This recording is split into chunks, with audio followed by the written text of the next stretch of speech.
මොකද්ද මේ වෙන්නේ යන්නේ? අද අපි කතා කරන්න යන්නේ ලංකාවේ කොල්ලොන්ගේ හීන දෙකක් ගැන. එක පැත්තකින් යුරෝපයේ ඉපදුණු පොඩි ඒත් සද්දන්ත Spawn of the Beast නැත්නම් KTM Duke 125. අනෙක් පැත්තෙන් ජපානයේ තාක්ෂණයෙන් පාරවල් හොල්ලන Dark Side of Japan. ඒ කියන්නේ Yamaha MT-15 V2 එක. මේක 125cc සහ 155cc අතර තියෙන අමුතුම වලියක්. එනම් වීඩියෝ එකට ලයික් එකක් දාන ගමන් අපි වැඩේ පටන් ගමු. මුලින්ම බලමු මේ වල්ලි දෙන්නගේ පදනම. KTM 125 Duke කියන්නේ 2011 දී පටන් ගත්ත Naked Street Fighter සෙල්ලමේ මුල.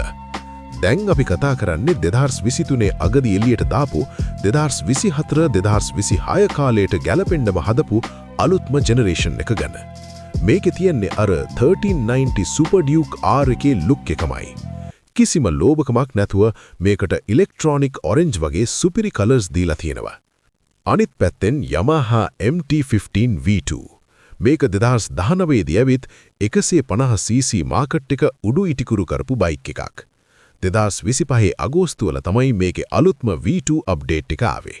මේකේ තියෙන අර අමුතු මූණ, ඒ කියන්නේ අර ට්‍රාන්ස්ෆෝමර් ලුක් එක නිසා කොල්ලෝ මේකට පිස්සු වැටෙනවා. දැන් බහිමු නියම සටනට. MT-15 V2 එකේ තියෙන්නේ 155cc VVA එන්ජිමක්.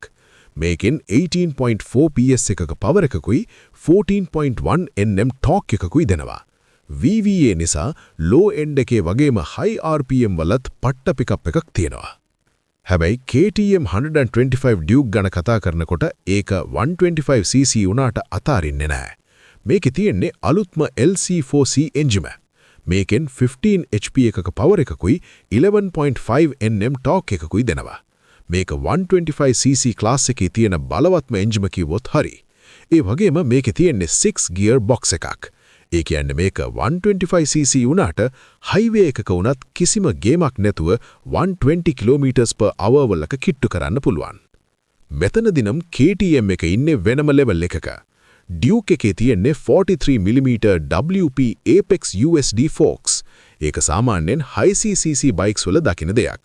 බ්‍රේක් ගැන බැලුවොත් ඉස්සරහට 320mm ඩිස්ක් එකක් එනවා. ඒ මදිවට මේකේ සුපර්මෝටෝ ABS තියෙනවා.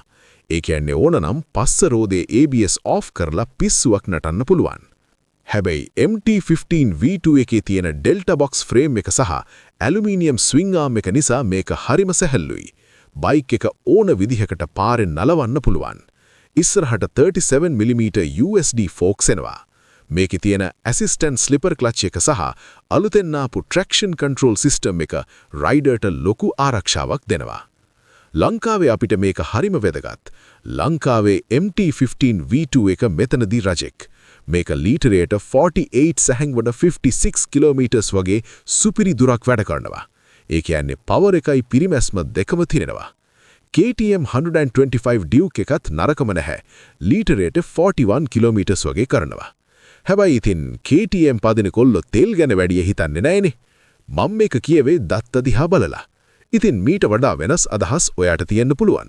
ඒ හැම දෙයක්ම අපි කමෙන්ට් වලින් කතා කරමු. ඔයා හිතන විදිහට මේ දෙකෙන් මොකක්ද හොඳම?